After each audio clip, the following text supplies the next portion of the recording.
A diferença básica entre a psicose e a neurose é a ideia de que, para todos nós, lidar com a realidade não é fácil.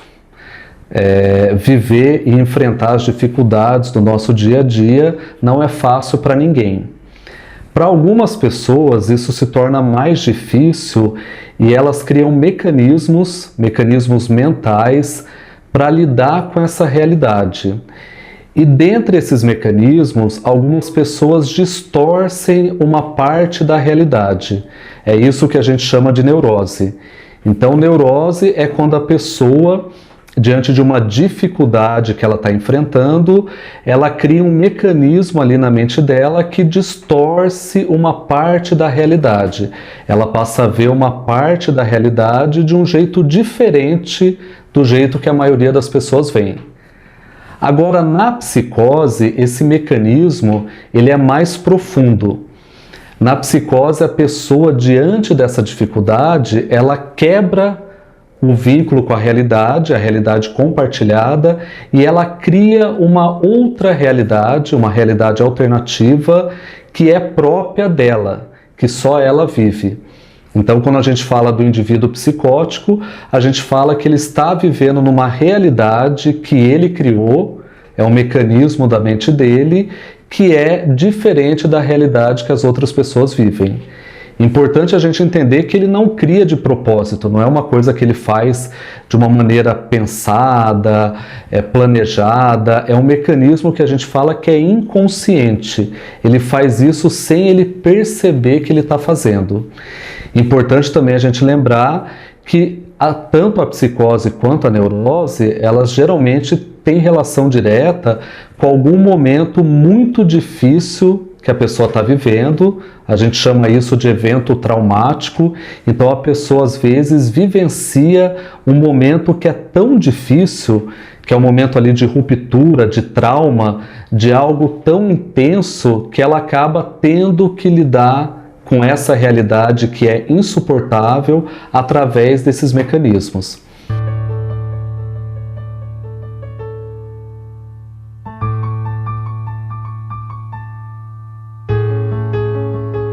O transtorno de ansiedade generalizada, que é o TAG, ele é um transtorno de ansiedade, como o próprio nome diz, que tem a ver, a ansiedade, é importante a gente entender que a ansiedade ela é um sentimento, uma reação natural.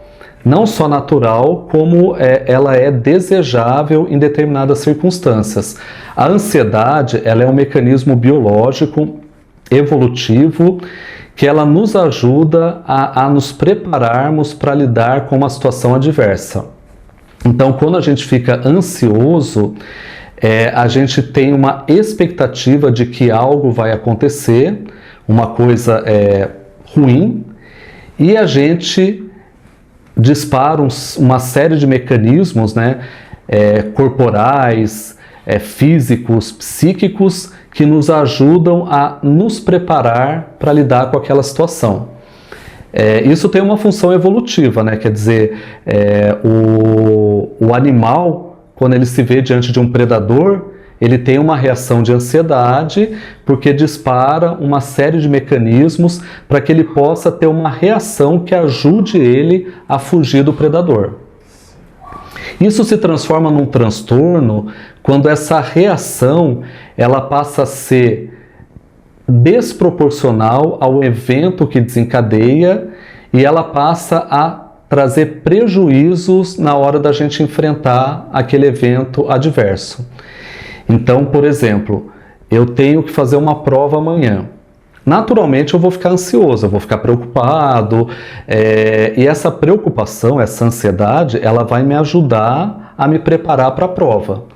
Mas se eu tenho uma reação de ansiedade muito intensa, ao invés de me ajudar, isso vai me atrapalhar, porque eu não só não vou conseguir estudar para a prova, como eu corro o risco de, durante a prova, eu ter uma reação ali de deu branco, fico muito nervoso, não consigo lembrar, não consigo responder. Então a ansiedade ela é saudável até um determinado ponto, mas quando ela passa daquele ponto, ela começa a atrapalhar. E aí que a gente entende que a gente está desenvolvendo um transtorno.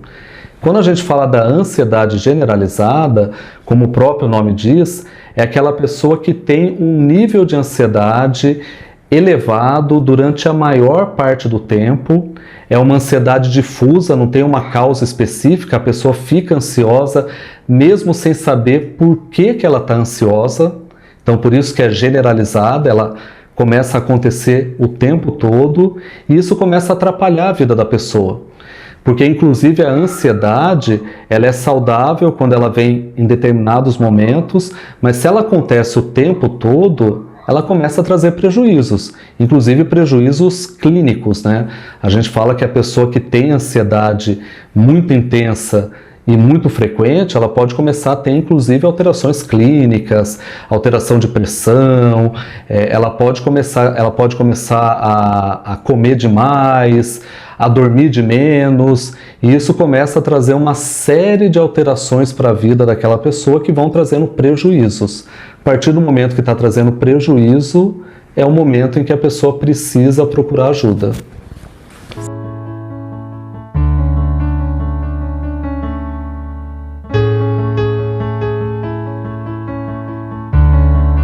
O transtorno obsessivo compulsivo, ele também é entendido como um transtorno de ansiedade, e o TOC, ele tem como característica a pessoa ter um pensamento obsessivo. O que é um pensamento obsessivo? É um pensamento que invade a mente da pessoa e que ela não consegue controlar. Então é um pensamento que a gente fala que é o pensamento intrusivo, ele invade a mente e a pessoa não tem controle, e esse pensamento ele se repete. Geralmente é um pensamento de conteúdo negativo. Então, por exemplo, a pessoa fica imaginando que ela vai ficar doente. Não, eu vou ficar doente, eu vou ficar doente, eu vou ficar doente. E daí esse comportamento obsessivo leva a um comportamento compulsivo, porque a pessoa só consegue aliviar o pensamento ao repetir aquele comportamento. Então a pessoa tem um pensamento obsessivo que ela vai ficar doente. E daí ela começa a ter um comportamento compulsivo de que ela precisa lavar a mão o tempo todo. Aí ela começa a ter o que a gente chama de TOC. É claro que hoje, né, no meio da pandemia, né, é muito comum as pessoas terem medo de ficar doente, medo de pegar o coronavírus e passa álcool na mão e lava. Isso é muito comum. Mas quando a gente fala do TOC, a gente está falando de um nível e de uma intensidade que foge da normalidade e, como qualquer outro transtorno, começa a trazer prejuízo para a vida da pessoa. Então a gente sabe de casos, né, de pessoas que têm TOC e lavam tanto a mão que começam a esfolar, a ter problemas na pele. A gente sabe, por exemplo, de pessoas que têm um pensamento obsessivo de que algo ruim vai acontecer e ela precisa verificar a fechadura da porta 50 vezes antes de sair de casa. Isso chega num tal nível que a pessoa não consegue mais sair de casa, porque aquele comportamento começa a atrapalhar a vida dela. Então é importante a gente entender a diferença. Ter algumas manias, eu preciso bater 3 vezes na madeira para me dar sorte. Eu tenho que lavar a mão toda vez que eu cumprimento alguém. Isso não é TOC, isso é normal. O TOC é quando você tem um pensamento e um comportamento que você não consegue controlar e tem uma intensidade tamanha que passa a trazer prejuízos para a sua vida.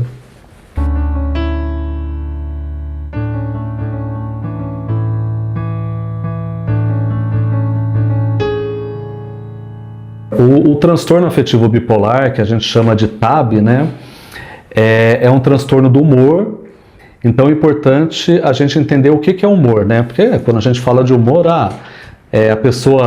hoje a pessoa acordou bem-humorada, hoje ela está mal-humorada, aquela pessoa tem senso de humor. Quando a gente fala de humor, humor é a disponibilidade afetiva, é o tônus afetivo. Então é como se fosse o pano de fundo. Então, se eu estou com o meu humor deprimido, eu vou enxergar as coisas e eu vou experimentar as coisas que eu vivo sobre um prisma negativo. Então é como se fosse o óculos afetivo. Então, se eu estou com humor deprimido, eu vou vivenciar as coisas e eu vou enxergar as coisas de uma maneira depressiva. Quando a gente fala de uma alteração de humor, a gente fala de uma alteração que tenha uma duração no tempo. Então não é um dia. Quando a gente fala que a pessoa está deprimida, enquanto um episódio depressivo, é porque a pessoa está com um humor depressivo há no mínimo 4 a 6 semanas seguidas. Então é um período de tempo. E se a pessoa está com humor deprimido, não quer dizer que ela não vai ficar alegre, mas quer dizer que ela vai experimentar as coisas com esse óculos afetivo de negação, depressão. Quer dizer que ela tem a afetividade dela, as vivências dela são vividas com uma redução de energia, que é o que a gente chama da depressão. Então a depressão, que nem a gente estuda na geografia, né? É uma redução da energia durante um período de tempo que faz com que a pessoa vivencie as coisas com esse humor reduzido, esse humor de redução de energia, redução de vontade, redução de desejo. Isso é a depressão. Do outro lado, a gente tem a mania. A mania é o contrário, a mania é a euforia. A pessoa que está em mania, ela está com um humor elevado. Então ela vivencia tudo de uma maneira muito animada, muito eufórica, é muita energia. Então é o contrário da depressão. A pessoa, quando ela está em mania, ela está acelerada, ela está agitada, ela quer fazer tudo, ela se acha super poderosa, ela acha que ela pode fazer tudo, que ela dá conta de tudo, que ela é capaz de fazer tudo. Então é o contrário da depressão. Então aí a gente fala da mania e da depressão. O transtorno bipolar é quando a pessoa oscila entre a depressão e a mania. Então a pessoa tem episódios de depressão e tem episódios de mania. Importante a gente lembrar que a gente está falando de uma alteração de humor significativa e que dure um determinado tempo. Então o fato de eu acordar com meu humor deprimido num dia e acordar animado no outro dia não quer dizer que eu tenho bipolar. Mas se eu fico 6 semanas, 8 semanas deprimido, não consigo sair da cama, acho que tudo é ruim, acho que nada presta, acho que eu não faço nada direito, fico triste, desanimado, e isso dura um tempo.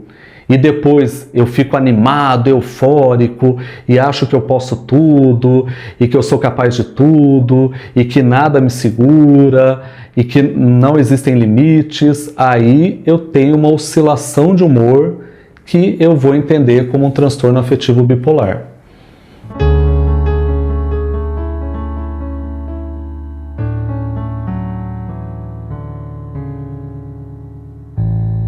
A paranoia, ela está muito relacionada à psicose. Quando a gente fala em paranoia no sentido comum, né, no sentido que a gente usa no cotidiano, a gente entende a paranoia como aquela pessoa desconfiada que acha que as pessoas estão contra ela. Então é aquela pessoa que tem teorias da conspiração, né? Então, não, as pessoas querem me prejudicar, aquela pessoa está me olhando, aquela pessoa está dando risada de mim. Então, é aquela pessoa que ela começa a ter um jeito de interpretar a realidade baseado aí nessa desconfiança, nessa expectativa de que as pessoas vão fazer mal para ela. Quando a gente fala da psicose, que é quando a pessoa rompe o vínculo com a realidade, a pessoa pode chegar a um nível de paranoia em que ela começa a criar delírios. O que é o delírio? O delírio é uma construção de pensamento em que ela realmente acredita numa coisa que não é real, que é uma construção do pensamento dela. É real para ela, ela acredita naquilo. mas não é real para as outras pessoas. Então, por exemplo, eu desenvolvo um delírio de que eu fui abduzido por alienígenas, ou que o governo está me perseguindo, que colocaram um chip no meu celular e que estão monitorando tudo que eu faço, que tem alguém me seguindo. Então a gente vai desenvolvendo uma linha de pensamento que faz sentido para aquela pessoa, mas que não faz sentido para as outras pessoas. Aí a gente fala que é um delírio paranoide, porque é um delírio que a pessoa tem de que as outras pessoas estão perseguindo ela, estão fazendo mal para ela. Importante a gente lembrar que a gente vive num mundo hoje, né, que muito desses delírios tem um fundo de realidade. Então, se a gente for imaginar hoje que a internet, existem logaritmos na internet que monitoram as nossas pesquisas no Google e que monitoram as redes sociais, e que daí, por exemplo, você está lá na internet e você recebe uma propaganda exatamente daquilo que você estava procurando, mas isso tem a ver com esse monitoramento. Então, alguns delírios acabam tendo um fundo de realidade, né? A gente vive num mundo em que a gente é observado, a gente é monitorado, então a gente tem que lembrar disso também. Mas quando eu falo de um delírio, quer dizer, a pessoa realmente está fora da realidade, é porque isso atinge um nível de intensidade que realmente a pessoa desconecta, rompe com a realidade compartilhada. Então isso atinge um nível, né, de intensidade que começa a trazer prejuízos. A pessoa não quer sair de casa, a pessoa se isola, ela não se relaciona com ninguém, ela se fecha. A consequência mais comum da paranoia é o isolamento. Geralmente a pessoa que começa a desenvolver uma paranoia no sentido patológico, né, enquanto doença, ela vai se isolando, exatamente porque ela vê o mundo como uma ameaça e ela entende que o mundo está contra ela. Então a consequência natural aí da paranoia é a pessoa se isolar, e esse isolamento pode atingir um tal nível, né, que a pessoa começa inclusive a se colocar em risco, né? A gente sabe que tem pessoas que não saem de casa, pessoas que não se relacionam, às vezes a pessoa até para de comer porque tem medo de que aquela comida seja envenenada. Então essa paranoia atinge um nível que às vezes pode inclusive colocar a vida da pessoa em risco.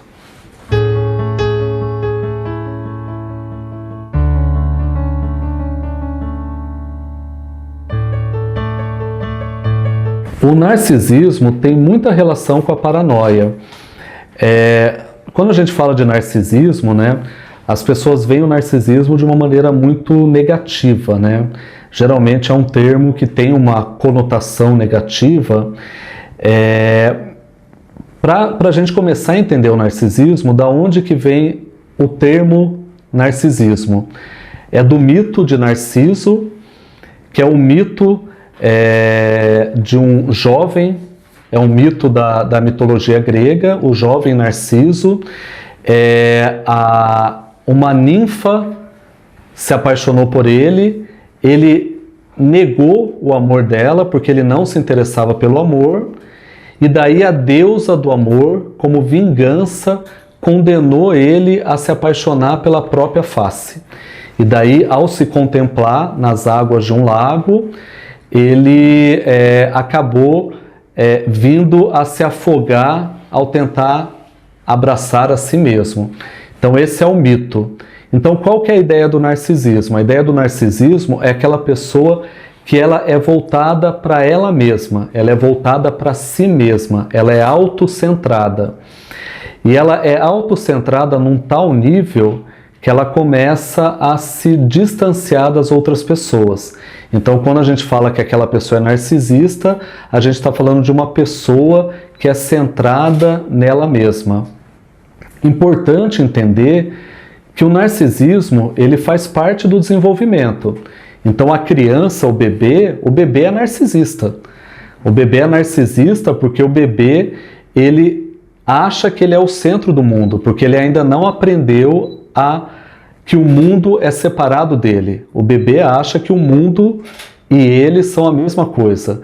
É no decorrer do desenvolvimento da criança que ela vai aprender que o mundo é separado dela. É através da frustração que a gente começa a aprender que a outra pessoa não é uma extensão da gente. Então o narcisismo faz parte do desenvolvimento, mas a gente vai se desenvolvendo de tal forma em que a gente vai superando esse narcisismo. Tem algumas pessoas que têm mais dificuldade, e esse desenvolvimento de superação do narcisismo, ele acaba ficando incompleto. Então a pessoa, ela ainda tem alguns núcleos da personalidade dela que ainda acreditam que o mundo é uma extensão dela e que ela é o centro do mundo. Então é a pessoa que ela não se desenvolveu plenamente ali em termos de personalidade. Então ela tem alguns aspectos da personalidade que funcionam dessa maneira narcísica. Tem a ver com a paranoia porque a pessoa que desenvolve uma paranoia, ela considera que o mundo está contra ela. Então ela também tem essa noção de que ela é o centro do mundo. Então narcisismo e paranoia caminham juntos, porque a pessoa tem essa ideia de que o mundo gira ao redor dela. Agora, é claro, né, que existem níveis de narcisismo. Então tem pessoas que têm um funcionamento ali narcisista, mas isso não traz tantos prejuízos. Agora, tem pessoas que têm um nível de narcisismo tão intenso que isso pode, inclusive, se desenvolver como algo que a gente chama de transtorno de personalidade narcisista.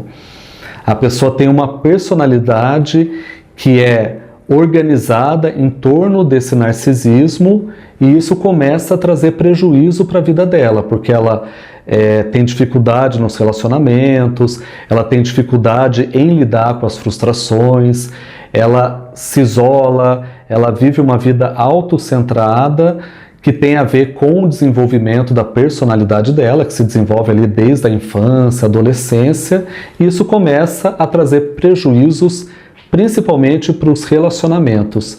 Geralmente a pessoa que tem esse transtorno narcisista é uma pessoa que tem muita dificuldade para se relacionar, principalmente relacionamentos mais estáveis. Geralmente são pessoas que os relacionamentos são superficiais e passageiros.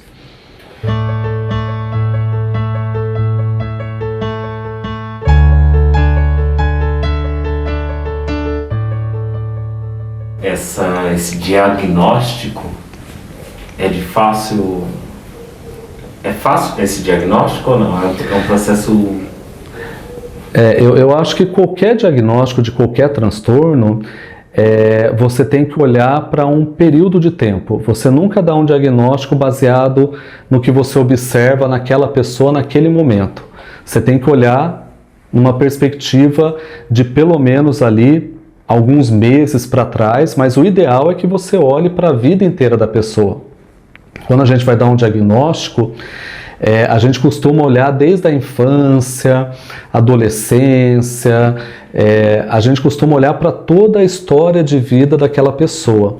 Porque você olhar só para aquele momento que ela está vivendo, você não tem como saber se aquilo é um episódio, aquilo é uma circunstância daquele momento ou se realmente ela tem um transtorno. Então a gente nunca dá um diagnóstico baseado num único momento, a gente sempre tem que ter essa perspectiva da história de vida da pessoa. Então a gente sabe, né, que tem situações na nossa vida que a gente fica triste, tem situações que a gente fica animado, tem momentos da nossa vida em que a gente oscila, né, porque as coisas oscilam, né? Então, hoje eu estou feliz porque eu consegui um emprego, amanhã eu fico triste porque eu perdi um emprego. Então, às vezes, a vida oscila e o nosso humor vai oscilar junto com a vida. Isso não é um transtorno, isso é a vida é assim.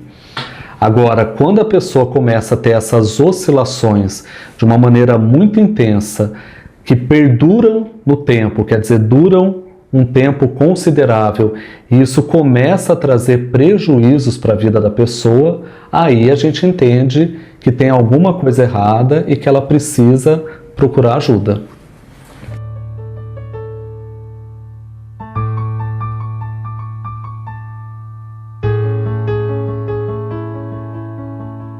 Eu acho que o tratamento, antes de mais nada, é fundamental que a pessoa procure uma ajuda profissional, seja de um psicólogo, de um psiquiatra, qualquer profissional da área da saúde mental ou da área da saúde como um todo. A gente tem tanto o tratamento farmacológico, que a gente tem algumas medicações que ajudam a enfrentar esses momentos esses episódios e ajudam a reorganizar a mente, como também é muito importante aquilo que a gente chama das abordagens terapêuticas.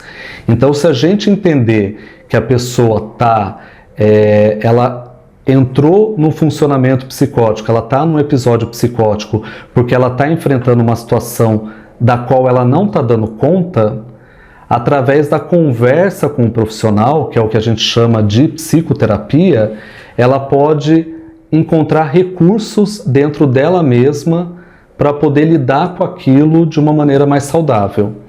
Então a psicoterapia, ela basicamente vai ajudar a pessoa a olhar para dentro dela mesma, para olhar ao redor dela e tentar encontrar mecanismos para lidar com as dificuldades que sejam mais, como a gente diz, adaptativos. Quer dizer, que ela consiga lidar com essas adversidades de um jeito que traga menos prejuízos para a vida dela. Fundamental também a pessoa ter o apoio da família, das pessoas mais próximas, ter esse suporte, ela se sentir acolhida, se sentir compreendida. É muito importante que as pessoas não julguem, não critiquem, não condenem, e entendam que a psicose, a neurose, os transtornos mentais, eles são condições da existência humana. Assim como qualquer outra doença, qualquer pessoa pode desenvolver algum tipo de condição de transtorno mental. Então é importante que a gente entenda isso e que a gente não olhe para essa condição como uma fraqueza, como uma questão de caráter. Então a gente costuma fazer muitos julgamentos. Ah, não, a pessoa, isso é preguiça, isso é frescura, isso é falta do que fazer. Ah, não, porque comigo isso nunca vai acontecer. E a gente tem que entender que isso faz parte da condição humana. Qualquer pessoa, sobre determinadas circunstâncias, pode vir a desenvolver um transtorno mental.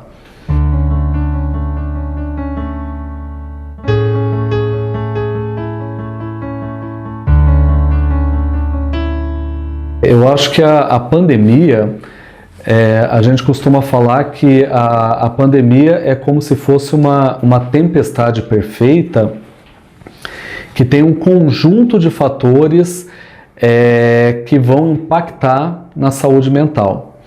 Então a gente tem vários fatores de todo esse contexto de pandemia que a gente está vivendo, que com certeza já vem trazendo e vão trazer cada vez mais um aumento nos problemas de saúde mental.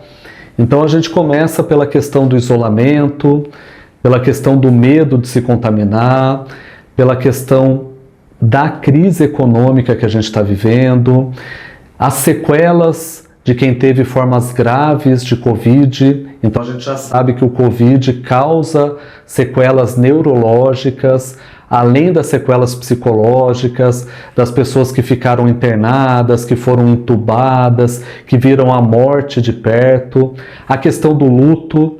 Então a gente tem centenas de milhares de pessoas que morreram aqui no Brasil de Covid, e a gente tem familiares, pessoas próximas que estão vivenciando esse luto, um luto que é difícil, porque é um luto onde você não tem como se despedir, onde você não tem como fazer um velório e um funeral da maneira como era feito antes. Então você tem uma série de fatores que se somam e impactam diretamente na saúde mental. Então a gente sabe que, com certeza, uma das maiores consequências da pandemia vai ser o aumento nos transtornos mentais.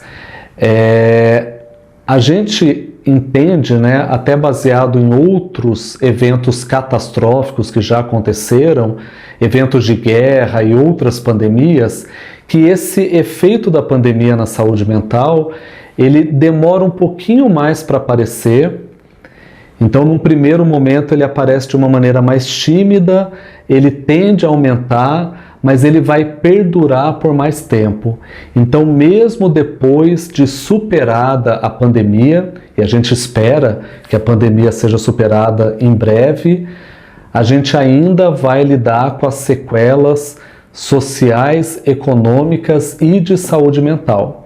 Então, essas sequelas vão perdurar ainda por muito tempo. Então é um alerta, né, que realmente a gente está num momento muito importante em que a gente precisa redobrar os nossos esforços no cuidado em saúde mental, que com certeza a saúde mental de toda a sociedade vai sofrer, já vem sofrendo e tende a sofrer cada vez mais um impacto muito grande com a pandemia.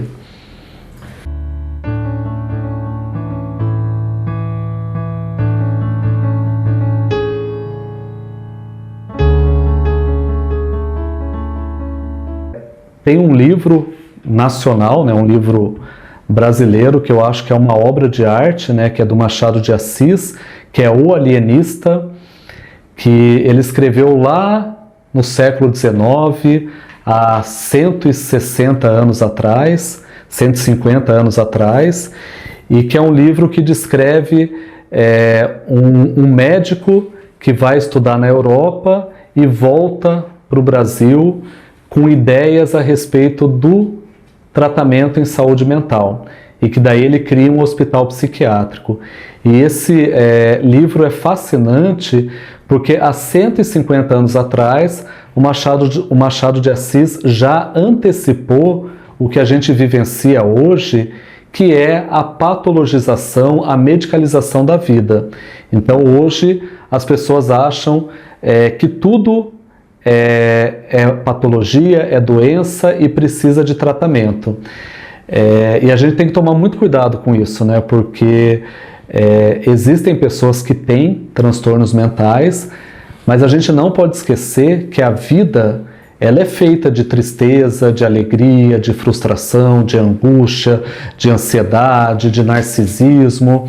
Então a gente não pode esquecer que a gente não pode transformar tudo em doença, porque a nossa existência humana, ela é atravessada por todas essas vivências, que em algumas pessoas podem se transformar numa doença, mas em que na maioria de nós fazem parte da nossa existência humana. Então o Machado de Assis fala disso há 150 anos atrás, de uma maneira ainda super atual. Então acho que fica a dica, né, O Alienista, do Machado de Assis. E tem um seriado que eu estou assistindo no Netflix, ainda não terminei, estou assistindo, mas estou achando super interessante, que ele é sul-coreano. Então é interessante a gente ver outras culturas. E o nome é Tudo Bem Não Ser Normal.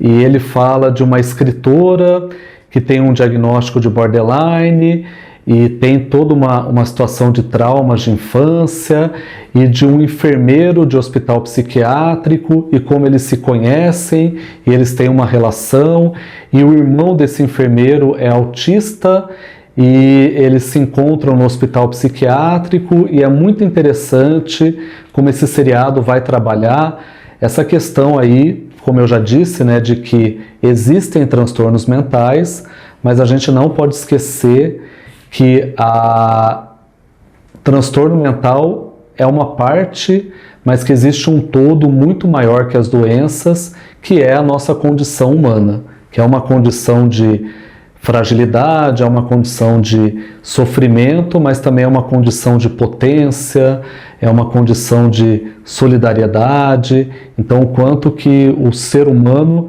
ele tem as suas limitações, mas ele também tem as suas potências. E a gente não pode achar que tudo é doença. Então eu acho que fica essas duas dicas para a gente ter um olhar ampliado aí para a questão da saúde mental.